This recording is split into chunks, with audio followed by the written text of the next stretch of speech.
Recording start हो गया है अभी। तो स्वरों के बारे में जानकारी मिल गई आपको? किसी को कोई डाउट है? कुछ प्रश्न करना है स्वर के बारे में? स्वर को पहचान लेंगे ना, कौन सा स्वर आपका चल रहा है वो तो भी पता चल जाएगा सबको। आपका सूर्य स्वर है, चंद्र स्वर है, सुषुम्ना है, तीन मुख्य स्वर जो हमारे हैं। उनमें से आपका अभी कौन सा स्वर चल रहा है आप चेक कर लेंगे एक बार।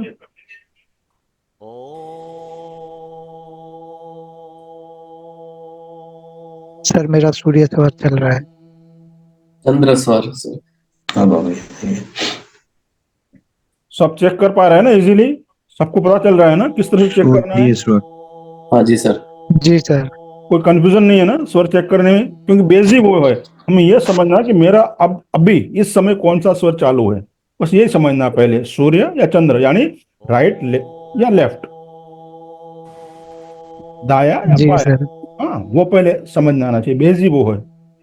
ठीक है। चंद चतर सिंह जी, समझ में आया? हाँ जी सर, समझ आ रहा है। ओके, चलिए तो फिर आगे बढ़े। अभी अभी आज का हमारा टॉपिक रहेगा दैनिक जीवन में स्वर का हम प्रयोग किस तरह से करेंगे, और स्वर के अनुरूप कार्य कौन सा, स्वर के कौन से कार्य होते हैं वो हम देखेंगे। तीन स्वर है हमारे पास, सूर्य स्वर, चंद्र स्वर और सुषुम्ना। तो तीनों के अपने अलग अलग कार्य हैं, कौन से स्वर में हमें कौन सा कार्य करना है वो हम देखेंगे आज। और स्वर को बदलने की सरल विधि यदि समय रहा तो उसको भी आज हम देखेंगे। ठीक है। और उससे पहले हम थोड़ा समझ लें हमारे जो शरीर की जो रचना है, जो हमारे जो चक्र होते हैं। साधारणतः हम 7 चक्रों को जानते हैं, चक्रों को बहुत सारे हैं, मगर 7 चक्र जो मुख्य जो है हमारे, पहले उससे हम समझ लें ये प्रोसेस किस तरह से होता है। और हमारी जो ओरा है, प्राणमय शरीर जो है, ये जो हमारा स्थूल शरीर है उसके बाहर एक प्राणमय शरीर है जिसे हम ओरा भी कहते हैं। वो किस तरह से है मैं आपको एक फोटो से दिखाना की कोशिश करूंगा, उसके बाद फिर आगे टॉपिक हम बढ़ाएंगे। तो ये नॉलेज आपको थोड़ा समझ में आ जाएगा कि किस तरह से चक्र काम करते हैं और किस तरह से हमारे काम करती हैं। हमारी जो फिजिकल बॉडी है, इस तरह से 5 बॉडी होती है हमारी। हम यहाँ 2 बॉडी की बात करेंगे। जैसे हमारे स्थूल शरीर जिसे कहा गया है ना, हार्ड मास से बना हुआ है, इसी तरह एक एनर्जी बॉडी भी होती है जिसे हम ओरा कहते हैं, हमारे शरीर के बाहर जो होती है, वो दूसरा शरीर है हमारा। इस तरह से तीसरा, चौथा, पांचवा, इस तरह से 5 अलग अलग बॉडी है। हम यहाँ 2 बॉडी की बात करेंगे, 2 शरीर की।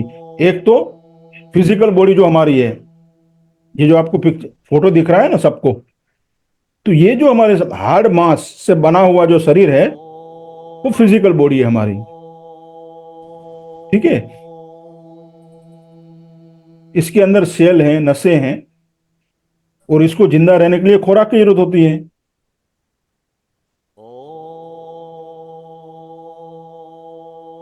समझ में आ रहा है? जी सर। तो हमारे फिजिकल बॉडी के अंदर क्या होते हैं, ऑर्गन्स होते हैं, जैसे हार्ट है, लंग्स है, हाँ, हृदय, फेफड़े, कुंडली, लीवर, ये सारे अंग होते हैं, ऑर्गन्स होते हैं हमारे शरीर के अंदर। छोटे छोटे सेल भी होते हैं। और ब्लड को ले जाने के लिए क्या होती है, धमनियां और सिरा होती है ना। पूरा एक नेटवर्क बना हुआ रहता है ना ब्लड को सर्कुलेशन के लिए, पंपिंग के लिए हार्ट है। वो फिजिकल बॉडी का काम है।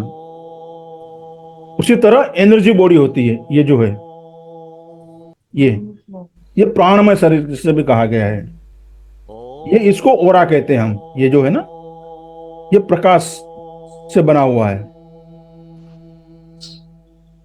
और जैसे शरीर के अंदर, फिजिकल बॉडी के अंदर ऑर्गन्स होते हैं ना, हृदय होता है, लीवर होता है, उसी तरह ये बॉडी के अंदर एनर्जी जो बॉडी होती है, प्राणमय शरीर जो हमारा था, उसके अंदर चक्र होते हैं, चक्रास अलग अलग, जैसे मूलाधार, स्वादिष्टान चक्र, ये सारे चक्र यहाँ होते हैं। जैसे यहाँ ऑर्गन्स है, लिवर, हृदय हो गया, हार्ट हो गया, किडनी है, हाँ, इस तरह यहाँ इसमें चक्र होते हैं। इसमें ब्लड को लेके आने के लिए क्या होती है? नसें होती हैं, धमनियां होती हैं, शिरा होती है। यहाँ जो होती है वो हमने क्या देखा आगे? ब्लड को लेके आने के, ये एनर्जी को पास करने के लिए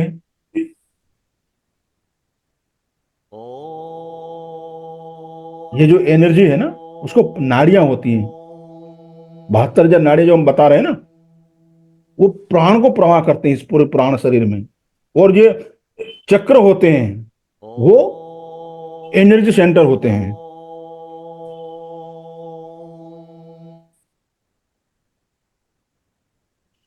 एक मिनट, मैं चक्र दिखाने की कोशिश करता हूं आपको। तो शायद कुछ लोगों को मिसअंडरस्टैंडिंग हो कि चक्र हमारे शरीर के अंदर होते हैं। ऐसा नहीं है। चक्र जो होते हैं हमारे शरीर, जो फिजिकल बॉडी है उसके बाहर जो ओरा है, प्राणमय शरीर में होते हैं। ये दिखाई दे रहा है आपको? ये जैसे सहस्त्रार चक्र है, आग्ना चक्र है, तो ये जो है ना कनेक्शन होता है यहां से बीच में। ये जो प्राण जो है इसके साथ ये मेरुदंड जो है उसके साथ ये कनेक्शन होता है यहाँ। ये चक्र जो है ना वो हमारे शरीर के प्राणमय शरीर में होते हैं ये। और जो एक पतली सी प्राण ऊर्जा से वो जुड़े हुए होते हैं सेंटर से, ये ऊपर से नीचे इस तरह से। यहाँ हो गया ये मूलाधार चक्र। मगर वो चक्र जो होते हैं हमारे शरीर से बाहर होते हैं। समझ में आया सबको? आपको समझ में आ रहा है? ये हमारी शरीर रचना है। ये हम दो शरीर की बात कर रहे हैं अभी, फिजिकल बॉडी और प्राणमय शरीर। तो जब हम ध्यान करते हैं, मेडिटेशन करते हैं, प्राणायाम करते हैं, तो क्या होता है? ये जो हमारे प्राणमय शरीर जो है ना वो क्लीन होते हैं। उसके अंदर जो ये पूरे एनर्जी चक्र जो है वो क्लीन होते हैं। नाड़ियां जो है उसका शुद्धिकरण होता है और एनर्जी फ्लो अच्छी तरह से यहाँ ये प्राणमय शरीर में होता है। जिसका प्राणमय शरीर स्ट्रांग है उसको बीमारी यहाँ स्थूल शरीर में बीमारी नहीं आ सकेगी। ये स्ट्रांग है, तो प्राणमय शरीर आपका स्ट्रांग है तो ये हमारा स्थूल जो शरीर जो है, हाड़ मांस से बना हुआ जो शरीर है, उसमें बीमारियां नहीं आ पाएगी। जहां से पंचर होता है वहीं से वो जो रोग है अंदर दाखिल होता है। या कोई ये इसके लिए हमें ये पंपिंग स्टेशन है सब, ऊर्जा स्टेशन। तो चक्र जो है वो ऊर्जा स्टेशन है। तो इस तरह से स्थिति होती है हमारे चक्रों की।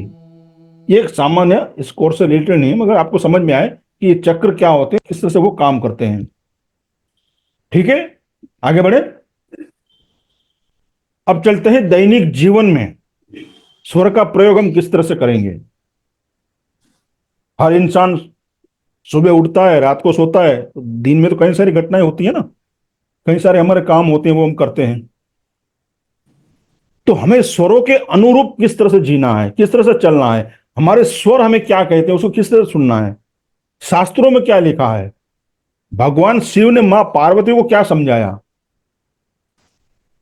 जब मां पार्वती ने भगवान से कहा कि ये संसार किस तरह से चलता है, इसका मेंटेनेंस आप किस तरह से करते हो, किस तरह से ये सब चल रहा है, कोई दुखी है कोई सुखी है, और जो दुखी है वो सुखी किस तरह से हो सकता है। तो भगवान शिव ने मां पार्वती को बताया। और ये जो संवाद है उनके बीच का, ये ईश्वर विज्ञान है जो हम अभी सीखने जा रहे हैं। एक इंसान जब सुबह उठता है, बिस्तर पर बैठता है, तब उसे क्या करना चाहिए? पहला अपने सांसों को देख लेना चाहिए, चेक कर लेना चाहिए कि मेरा अभी कौन सा स्वर चालू है। सुबह उठते ही कोई 4 बजे उठता होगा, कोई 5 बजे, कोई 6 बजे, कोई 7 बजे। ठीक है, जब आप उठते हो तो पहला काम आपको क्या करना है? बिस्तर पे बैठ के कि आपका कौन सा स्वर चालू है वो आपको पहले चेक करना है। फिर क्या करना है? एक लंबी सांस लेके इनहेल करना है, लंबी सांस लेना है, कुछ पल रोकना है, जितना रोक सको। फिर जो स्वर चल रहा है आपका उस समय, उस बाजू के हाथ को, मानो कि किसी का चंद्र स्वर चालू है यानी लेफ्ट नोजल चालू है, तो चंद्र स्वर यानी लेफ्ट हाथ को क्या करना है? अपने चेहरे पे रख के क्लॉकवाइज घुमाना है। इस तरह से।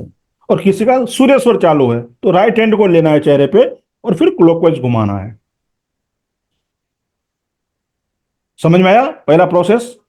उठ के आप स्वर चेक करें, इनहेल करें, सांस को अंदर रोकें, जितना रोक सके उतना। कोई 5 सेकंड रोक पाएगा, कोई 10 सेकंड। प्रैक्टिस से वो धीरे धीरे बढ़ेगा।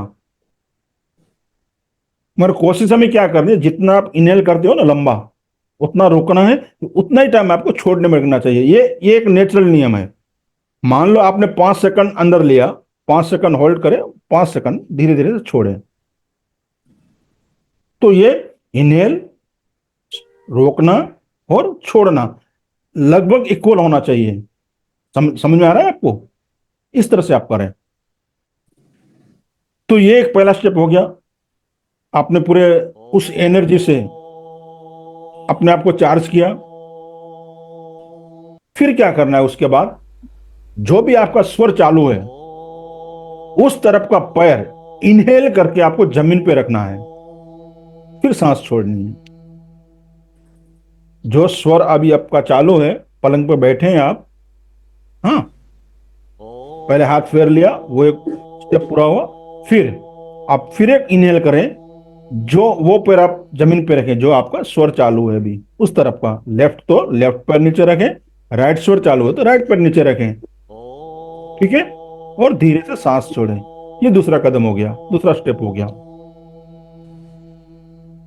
तो इस तरह से आपको जमीन पे पैर रख के अपने दिन की शुरुआत करनी है। अभी आप ऐसा करते हो तो होता क्या है, प्रोसेस क्या होता है? आप प्रकृति के साथ तालमेल बना लेते हो। प्रकृति की एनर्जी और आपकी एनर्जी में लय बढ़ जाता है, तालमेल बढ़ जाता है। और प्रकृति के साथ, यूनिवर्स के साथ आप लय में आ जाते हो, ताल में आ जाते हो। जो स्वर आपका चालू है वही स्वर से आपने कदम पृथ्वी पे रखा, धरती पे रखा, नीचे रखा, तो आप यूनिवर्स के लय में आ गए। उसकी एनर्जी, आपकी और उसकी एनर्जी वहां एक्सचेंज होती है, एक लेवल पे आती है धीरे धीरे। वहां आप लय में आ जाते हो, यहां एनर्जी का एक्सचेंज होता है। और जब आप इस सृष्टि से, ब्रह्मांड से लय में हो जाते हो, तो पूरी ब्रह्मांड की जो एनर्जी है ना, शक्तियां हैं, जैसे कहते हैं पूरी कायनात आपको सपोर्ट करती है। ब्रह्मांड की सारी शक्तियां, जैसे देवता है, गंधर्व है,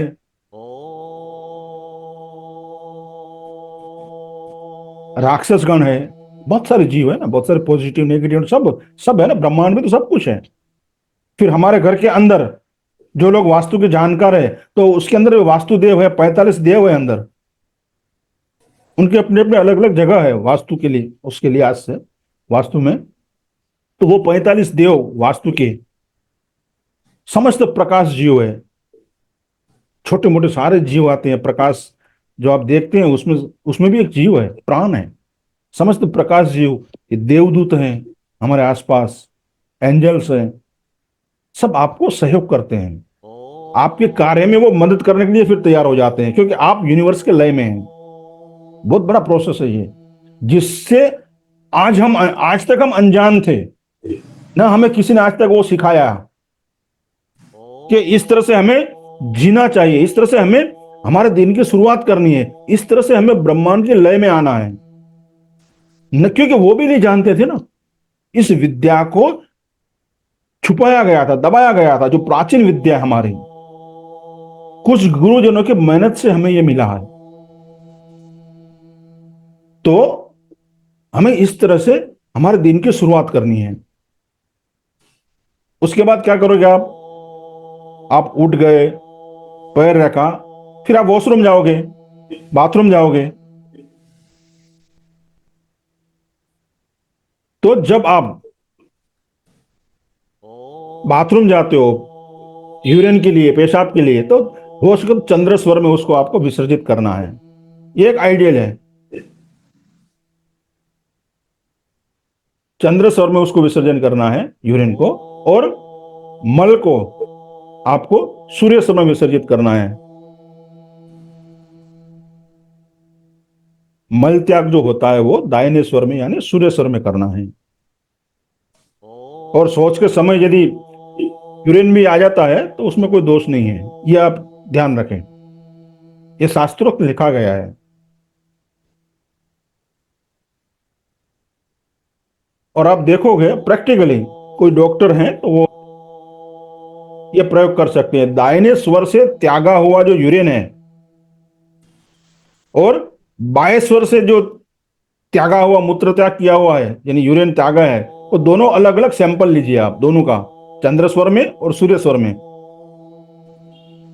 उसकी फिर जांच कराई जाए, लेबोरेटरी कराई जाए, तो आपको मालूम पड़ेगा कि बाएं स्वर में जो पेशाब जो था वो अधिक स्वस्थ होगा चंद्र स्वर वाला, और सूर्य स्वर में जो त्यागा हुआ पेशाब है, यूरेन है, उसमें आपको दोष पाया मिलेगा। आप लेबोरेटरी करवा सकते हैं, जो डॉक्टर हैं, या आप भी आपका चेक करके किसी लेबोरेटरी में आप करवा सकते हैं। तो ये आप ये कर सकते हैं। समझ में आ रहा है सबको?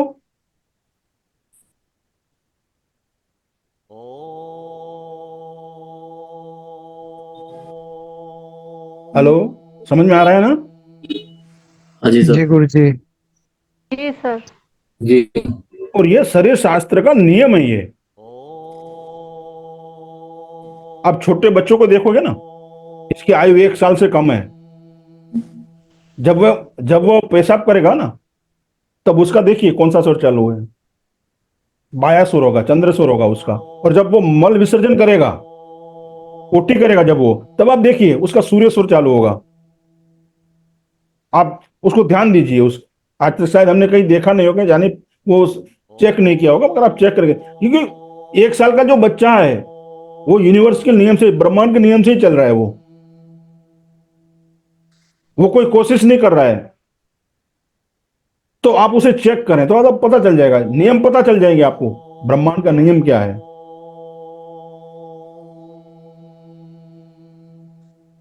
समझ में आ रहा है?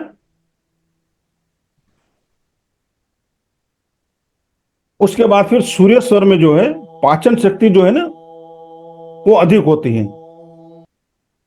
पाचन की वृद्धि होती है उसमें।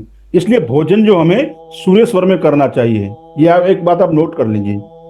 अब जब मुख्य जो हम भोजन करते हैं, जैसे कि सुबह का नाश्ता हुआ, दोपहर का खाना हुआ, शाम का हमारा लंच डिनर है, वो जब मुख्य भोजन हमारे होते हैं, मोस्टली ज्यादातर वो हमें सूर्य स्वर में करने चाहिए, ताकि वो अच्छी तरह से पच जाए।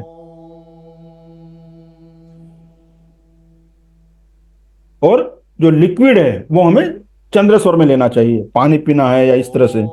ये श्रेष्ठ नियम है।